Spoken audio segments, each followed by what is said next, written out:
is up, gang? Welcome, guys. If you don't know us, I'm Nathan Torres. He's Rylan McFadden. I'm Rylan McFadden. And today we are going to be asking Rylan some questions about his track suit. We're gonna be asking questions. If you don't know me, my name is You already said your name, actually. Well, just in case they missed it, my name is Rylan McFadden. It's great to see all you guys. All of Nathan's class. I'm gonna be talking about some track stuff today. Maybe tell some stories. And lock in, guys, because this is about to be crazy. You're about to go nuts. If you want to open your phone to Snapchat, I sent you the list of questions. My phone is at 3% right now, so it's all right. We might be done for. I'm gonna gun it. So You're gonna gun it. The very first question I have is, what inspired you to become a track athlete? So, crazy story. I was in 5th grade. My buddy, I think you guys know Cody King, his older brother Caleb King. He was like, "Hey, you should do cross country," and I was like, "Dude, I'm not a nerd. Why would I do cross country?" And he's like, he was super cool and older, so I was like, "Of course I'm gonna do it." So I thought about it. I did it my first year. I was super bad, and then over time, I started to go into it. As I got older and older, I started falling in love with the sport and falling in love with the idea that's in a lot of sports, and especially in track, where you can see times where the crazy part of you seeing how far you can push your body. And it's cool with cross country and track because they can be looked down upon sometimes, but what's really cool about it and running in the ways is you know your time. So you know if you were slower one day or how much faster you got. It's hard to tell that with football or basketball. You know you can play good, but you're playing against different people every day. So what's cool about it is I could see myself improve and I could see how far I could push my human body. The opposite is I could see how bad I did sometimes too, which is almost fun. So do you think running, or like since Caleb invited you into running, do you think that's created a better environment for you, like as a person? Oh yeah, I think I would be a completely different guy. I think I would be, there's a chance I could have been a serial killer if I didn't go into running. Jeez. I mean, it's possible. No one knows it for sure, but it could have been a serial killer. No, but I think I definitely it made me want in life to be a go-getter, and to, when I get things, when I say something, I'm going to do it. It made me learn that. When I tell someone I'm going to PR, I'm going to do it. And it made me want to, in life, work hard for things. So I think sometimes when you're at school, it doesn't always feel that way, but when you're in a sport, it made me want to lock in and work really hard in life and work really hard at what I do. So I think it's helped me tremendously, and I think it's made me a better person, and I found something in life that I have fun with my friends with. And even though running isn't always fun, I found something in my life that I enjoy to do with people. I think that's amazing. I think I almost have the same connection with basketball since I started when I was 5, because I feel like it brought me closer to the people who played with me, and even it made me more it made me less of a bum, because at the time I wasn't really doing much. Well, and that's the truth too. I look at my brothers and I'm especially my 2 older brothers that kind of were just were lame and did band most of no shade, but shade. They kind of did band most of their life, and I'm just guys, I was literally talking to my brother the other day. I was like, Carson, I'll call him out. It's Carson, you're missing out on something so special. And whether it's in the gym, I think we all need something in our life, some form of exercise. Yeah. And you can look at the statistics, but I don't even need to, because I can tell you from a personal view that athletics and sports and exercise has made me feel better afterwards. Not that it always doesn't feel good in the moment, but it encourages you, and it makes you, I think, a happier, and you feel you've accomplished something. That's always good. So if anyone in this class is thinking about maybe going on a run, you don't have to go into sports. I strongly encourage it, but if you're thinking about it, do it. Stop waiting. Just get exercise, get in the gym. It's all good. As you can see, I'm big in the gym, big muscle guy. You are not a big muscle guy. They call me the big muscle guy, Mr. Muscle Guy, Rylan McFadden. Wait. Did you guys see any muscle on him? There's lots of muscle. I won't flex for you guys because I don't want to, You'd scare the class away. I'd scare the class away, and they'd be like, ah. That's horrible. Try to be a nice guy, Try to be a little humble around here. But. Okay, so do you think that track overall made you got you closer to people, or more in the community of this? Well, you went to MIS and MJHS. Yeah, right? yeah. So do you think it got you closer to the people in those schools? Well, I think the cool thing about sports and running, I think and athletics in general, is that you get closer to, like in middle school, I was able to get close to the older junior hires, and in high school, I was able to get close to older high schoolers that you don't always see, like since we're at different schools usually. So in a way, I was able to make a bunch of connections. A lot of my best friends are in track or cross country. So I think and then the cool part about it is that I would be inviting my best friends into the sport, saying, look at how much this has done for me, and I'm telling you, it's going to be a good time. So go ahead and do it. Yeah, I feel like talking to a bunch of the track guys, I feel like you guys are very inviting people to try to come and do track, even if people aren't like the most athletic, like you see that in them. I feel like you guys are very inviting people, and like you always try to get people to like be encouraged, even if it isn't on a track. It's more like just in life. Well, yeah, I appreciate that. I think one of the cool things about distance is that if you work hard at it, I promise you will improve tremendously. I'm not saying you're going to be Nico Samino, but I'm saying or Nate Schulger, Jace Cook, but like you will improve tremendously, and you will be able to, if you work really hard, you will be able to see huge progress. And not everything in life can confirm that for you. You won't always see progress, but I can look at my beginning times and my end times, and I can see, okay, I progressed here. Okay, I haven't progressed here. But I think that's so important, And I think on the inviting thing, I think a lot of the track guys are really good at that. As you said, Caleb invited me, Yeah. So I think something that's very impactful and that God put in my life for me to, for someone to be very good for me, and I'm really appreciative that he invited me that day. But I think the track guys are great at that, and I think our school is like pretty big on sports, and I think that's such a great thing. And I hate people that my family kind of dogs on it sometimes. Not my parents, my brothers, they kind of dog on it, and I'm like, guys, you just don't understand. You guys are bums. So stop being a bum, guys. That's my key lesson from this. Stop being a bum. I think if I'll be honest, I think a lot of people hate on the track kids. Like I feel like a lot of them think they're like oddballs or like odd ones out in the group. Also, shout out to Jace Cook. Jace, I know you'll be seeing this. You're in this class. Shout out to Jace Cook. Yeah, great guy. But I really do think that people throw a lot of shade on track, not maybe just because of the sport, but I feel like some people just give us a certain reputation, and I don't feel like you guys don't deserve it at all, because you guys are, like, as a group of people, you're pretty inviting, and being invited to your homecoming pictures, like almost half of our group is track guys. Yeah. And the cool part is that,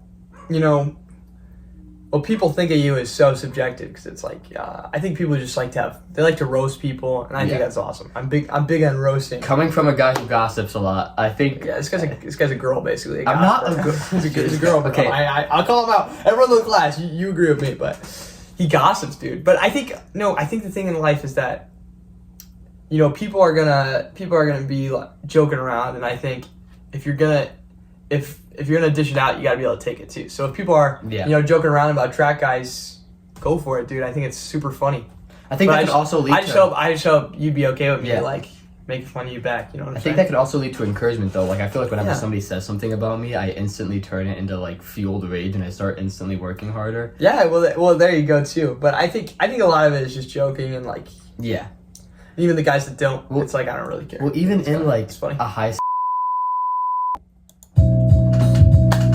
Yo, we know you missed us. We're back. It's little technical issues.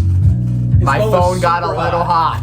If we were to say it. Okay. Anyways, what we were just talking about with like hate and gossip and using that as encouragement, I just think. Well, and here's the thing: human nature is gossip. Human nature is. Yeah.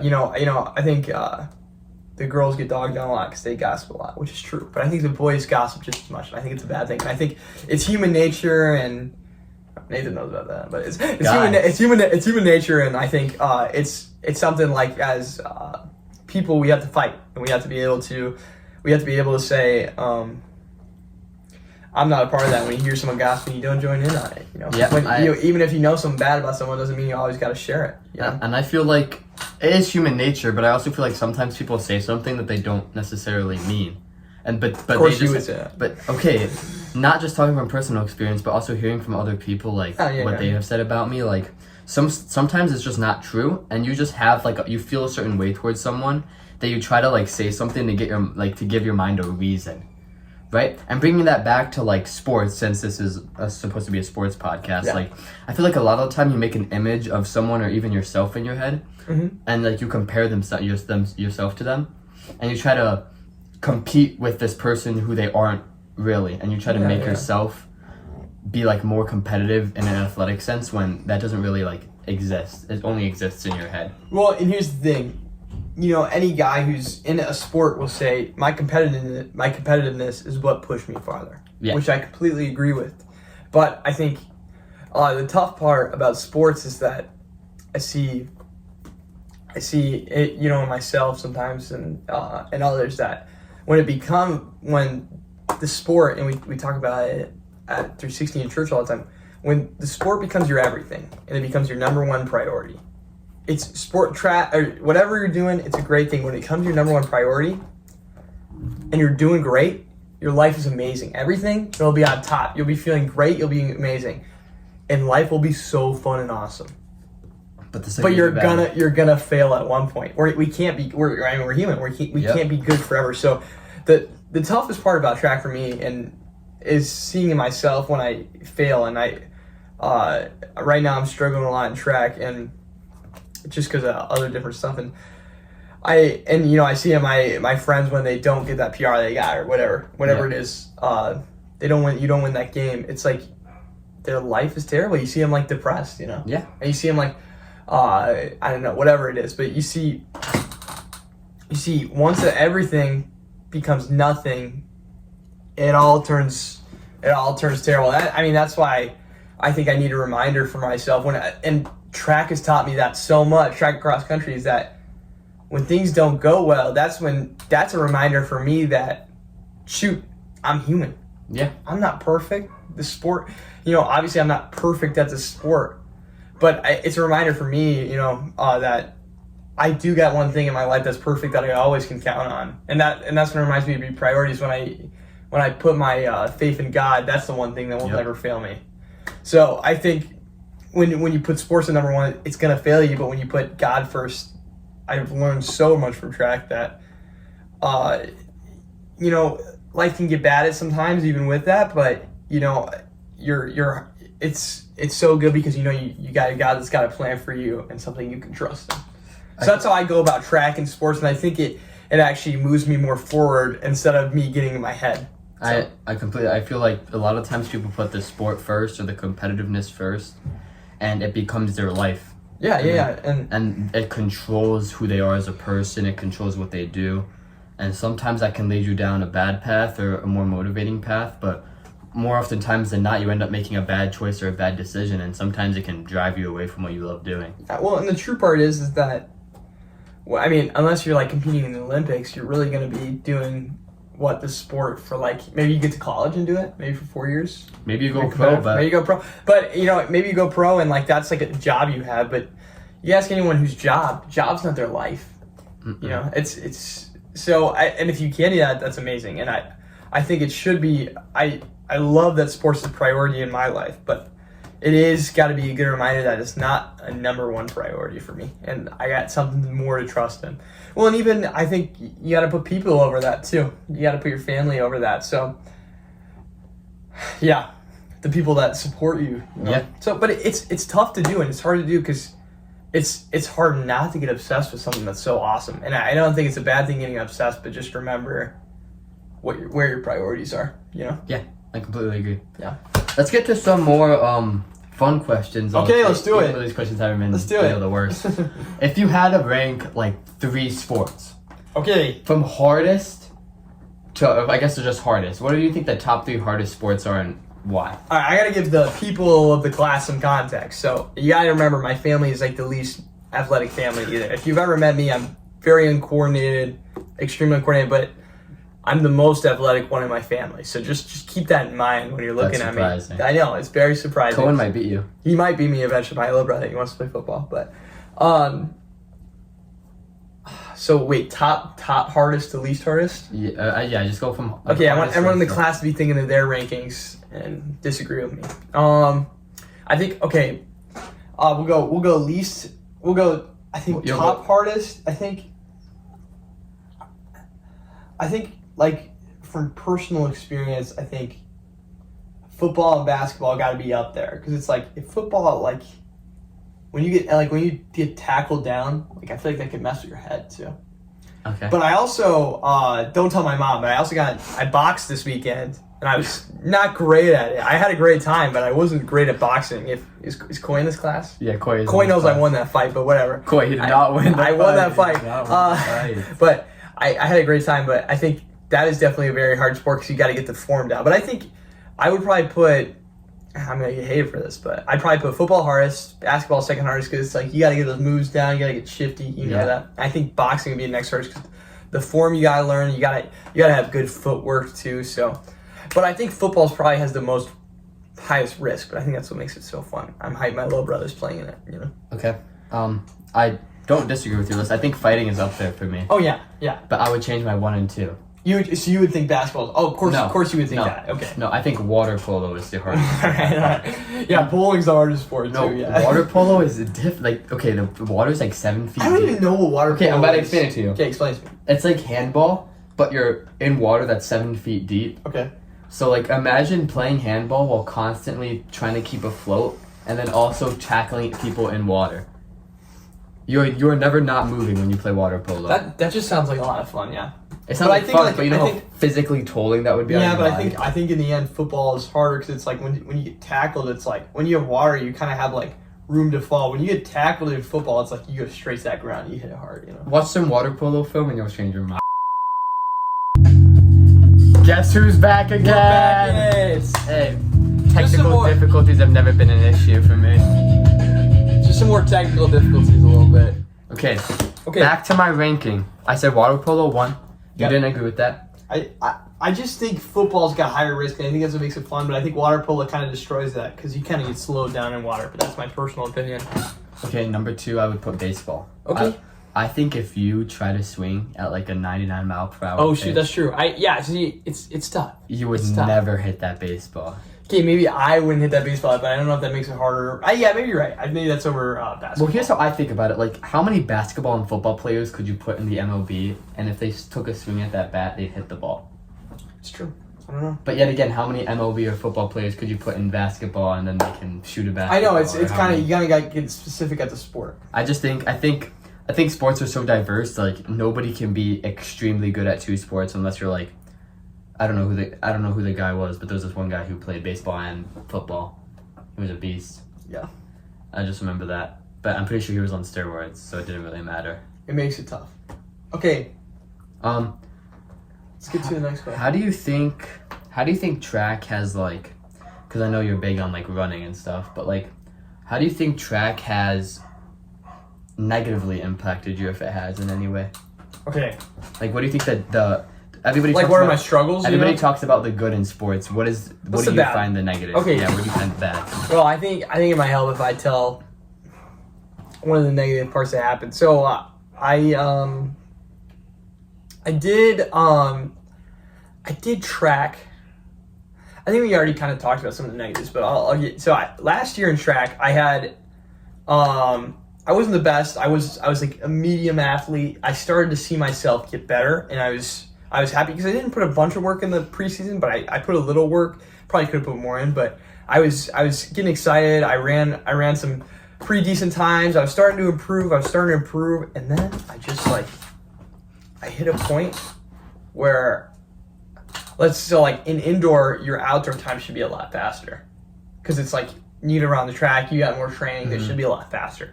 So I was getting to a point where I was PRing in indoor, and then outdoor hit, and I was going slower in my outdoor times, like by 15, 20 seconds. That's a lot. Slower in my outdoor times. It's a lot, yeah.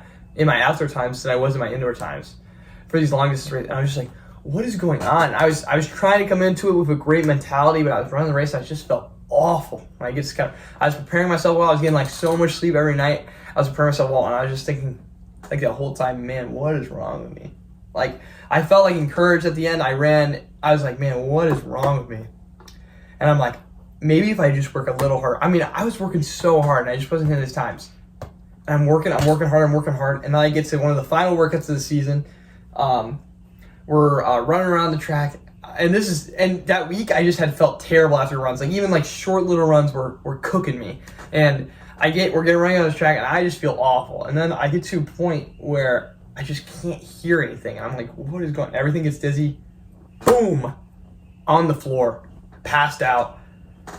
Zach Balzer, one of the fastest guys at our school, ran up to me, gave me a water bottle. Coach came up to me. So I passed out and we were kind of like, shoot, what's going on? And this was like 3 days before my final race.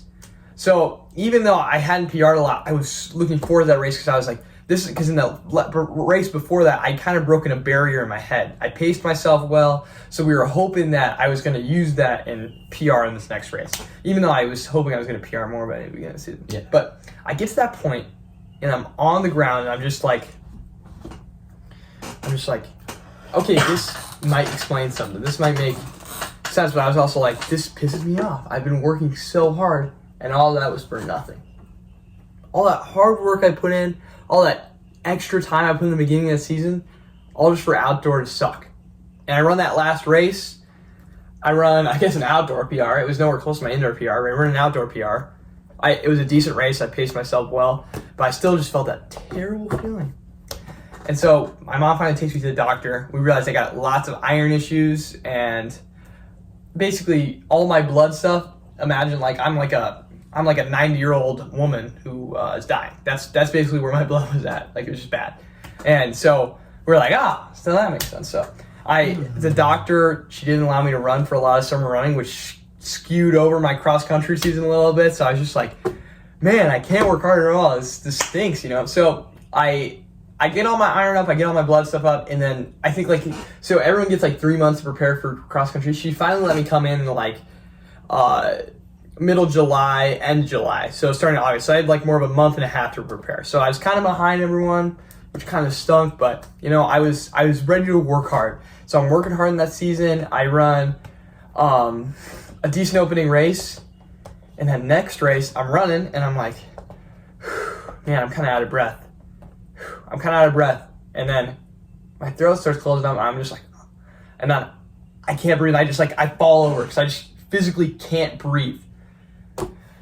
So then we figure out I got asthma too. So my body was just so overworked by it that I already had athletic induced asthma, but then they realized, no, dude, when's the doctor yeah, that should not be happening. You actually have actual asthma. So I have 4 inhalers right now, but so I was just like, man, even after all that hard work I put in, all those workouts I put in, my season skewed again. But you know what? I came in end of that cross country season. I kept working hard, and even though I didn't want to hit a PR I wanted to hit, I still worked hard, and I PR'd by 20 seconds in that last race. And it was an overall PR for me. So I took that as a win. Even though it's not where I wanted to be, not where I planned myself to be, it's where I was. Mm-hmm. I get to indoor this season. Sorry, it's a long story, guys, but stay kept in. I get to indoor this season. I'm running again. I'm running all my stuff. I'm doing good. I get indoor. I'm starting to PR. I'm not doing as good as I want to, but at least I'm PRing. I'm getting a little better at the 800. And then I run a mile, 30 seconds slower than my PR. One of the slowest races I've ever run in my life. And I'm just looking at myself, and I'm just like, what is wrong with me? I sit in the middle. I finish my race. I stand in the middle of the field. After having a decent indoor season I felt good about, I sit in the middle of the field, and I'm just like, all this work, all this hard work I'd put in, it's for nothing. I put in so much stuff. I put in so much hard work, and it's just ruined. But I don't even know what the reason is this time. I don't even know. Maybe it's just me this time. That's what I thought. I was like, maybe it's just me. Maybe there's nothing wrong. And I looked back, and I looked at, after all of the time of me working, this guy's just leaving. Look at this unprofessional. I want this basketball. All right, lock it, you guys. Lock it. If you want. I look back. Get off your phone. I look back, and I see all of these good memories. And I look back to even when I was in 5th grade, when I joined Caleb, and I knew nothing about track, I knew nothing about cross country, I knew nothing about the grind or wanting to work hard. And I look back at, look at how much this has taught me. And I think, like we talked about earlier, that's when I realized man, I think God's trying to show me something right here. I don't think he's slowing me down. I think it's me, but I think through that he's trying to show me something. I think he's trying to show me that maybe right now you're not going to be the fastest guy. You're not going to be scoring points or doing some of the stuff you wanted to do, right? And some of the goals you wanted to hit. It doesn't mean that can't happen next time. It doesn't mean you can't work hard for that. But look at all the good things you can be doing. Look at how you can be sharing my word and be cheering people on. That night, once I realized that, once I sat in the field and realized that this doesn't define me, this isn't my number one thing, I went out and I cheered for everyone as hard as I could. I was running back and forth and just cheering as hard as I could because I ran the first race. I was just cheering as hard as I could. One of the guys, and I was just doing everything I can to encourage them. And one of the guys came up to me afterwards and he said, Rylan, I know you ran a bad time today, but you cheering me on today pushed me, and I'm really thankful for you. I was like, shoot, dang. I made me want to kind of cry. I know, it's so dumb. I made me want to cry. Because all that hurt that was like in there is just like all that sadness from not doing what I wanted to do. It felt a little healed, and it felt like, all right, God, what do you want me to do here? I can do. But I think I needed that reminder. I needed a reminder that, like we said earlier, it isn't the number one thing in my life. And I want to work hard, and I want to get past whatever it was that was slowing me down today, whether it was me, iron, my asthma, all my different problems I got. Either way, I know I'm going to go to that line when I get to it, and I'm going to work as hard as I can through it. But I want to know after I get that line, I want to be encouraging and working as hard as I can to build people up. So I think at the end of the day, there's negatives to hurting. But those negatives define you and make you into a better person. Because you ask anyone who failed, yes, Michael Jordan, when he didn't get on the basketball team in his freshman or sophomore year, I don't remember what it was. What did he do after that? He grinded and worked hard to get back on the basketball team, and then he became the best basketball player all the time, arguably. So I think from that you can see these sports, they teach you how to work hard. They teach you how to live life morals. Is sports life? No. Is it an awesome part of life? Yes, dude. And I think it's something I wish everyone was involved in and everyone did some sort of it, because I promise you it will change lots of parts of your life. But it just makes me happy that I'm in that mindset now, and I'm not like stuck where, because it was a thing where it's like if I did bad, it was like negative. And even if I wouldn't show my teammates that or how I was really feeling, it was like I'd get home that day and just feel, like a little worthless. We're gonna deep on this. I feel like a little worthless. But my worth is in something more than track. It's in my Lord and Savior Jesus Christ. So that's my thoughts on that negative part. I know I say that question long, but I kind of told my life story. My bad, guys. But yeah, if you wanted to hear, that's how I feel about that. So the positives outweigh the negatives by so much. I feel like though, like your story is really amazing because it shows that through like prosperity you got through the negatives. Even though like you were hit with so many things at once. And we're not even at the end of the story yet, guys, because I'm still not doing as great as I can. I started to improve in the 800 even without it, but I ran another mile and I didn't run that great. So I think the truth is that the story is, I'm okay. And I feel good, and I think I'm making more of an impact that will matter more than how fast my times are. Even though I want my times to get faster. Sorry for interrupting. Yeah, you're good. I just think I think sometimes people take that one hit of negative, or like one hit of like, I don't know if you can do this for much longer, and they take that and that's what they ride with, and they end up quitting. And I can relate to that. When I was 10, I was like, I don't want to play basketball anymore, and I quit my rec league that I was playing for 5 years beforehand, and it was because of like, my dad coached almost the whole time. Like I enjoyed it a lot, but I felt like I was losing like love for the sport. So then during those 2 years, I went and played. I did 3 years of mixed martial arts between when I wasn't playing basketball, when I went back to playing basketball. Yeah. And those 3 years made me realize that I can't do anything but basketball. Like I feel like basketball is my love and pride in the sport. Yeah. And then, well, it's something you need, Yeah. For your mental health too. But I think, shout out to my mama, Julie McFadden. If you ever see her, give her a hug. She's a great lady. I wasn't going to, but there was a part of me that was just like, what's the point? I did all these workouts. I put in all this time and effort. What's the point of doing this if I'm not going to improve? And she told me, she's like, and her and God let me know. She was like, you're out here for a bigger reason, Rylan. I want you to know that. And I think that's a good thing for everyone to hear. We're all out here for a bigger reason than just the things we love, even though we can enjoy those things, So, like you said, I'm sad you quit that team. I'm sure you are now a little bit too, but I mean, you got to win it. Yeah, it's whatever. I was 10 years old. You were 10 years old. It doesn't really matter. But I think that's a good lesson. Like when things get hard, that doesn't mean quit. Mm-hmm. It just means, how can I overcome this? Hold that, baby. And even if you gotta like take a step back, or maybe like, because I feel like sometimes people like are overconfident in their ability, and not like to throw shame on anyone. Like, be as confident as you need to be. But sometimes people like overshoot their ability to do something, and they'll like put standards on themselves that aren't realistic. Like when I first moved here, I was so confident I was making that freshman basketball team. Yeah. And then I didn't make the freshman basketball team, and I was like, damn, I didn't know Zane Kids was this good at basketball. Yeah. But you needed that. Yeah, and then I ended up working through it, and now I just do a rec league every winter, and it's like, is that the best way to go about it? Probably not. I probably could have worked harder, maybe got myself a better spot, but I enjoy it. Yeah. And I think finding joy in the sport is better than giving it all up. Oh, yeah. Well, and here's the thing. I know that made you work harder, too. It made you, like, wanting in the grind where it's like, if you made that team, you probably would have been like, I'm the best, Yeah. Maybe it made you work harder, too, but I think there is something about that Michael Jordan mentality, Mm-hmm. And I think that's something we need to look to in life. Well, I don't remember what I was saying because we keep cutting because his storage is too high, but... Okay, my phone's also at... I think I was talking about how sports isn't going to be probably my thing in my future. I'm not going to be... I will be running because I love it. I hope I start running or like go to the gym or some sort of exercise in the rest of my life. But it has taught me so many life lessons on how I should live life and how I should grind.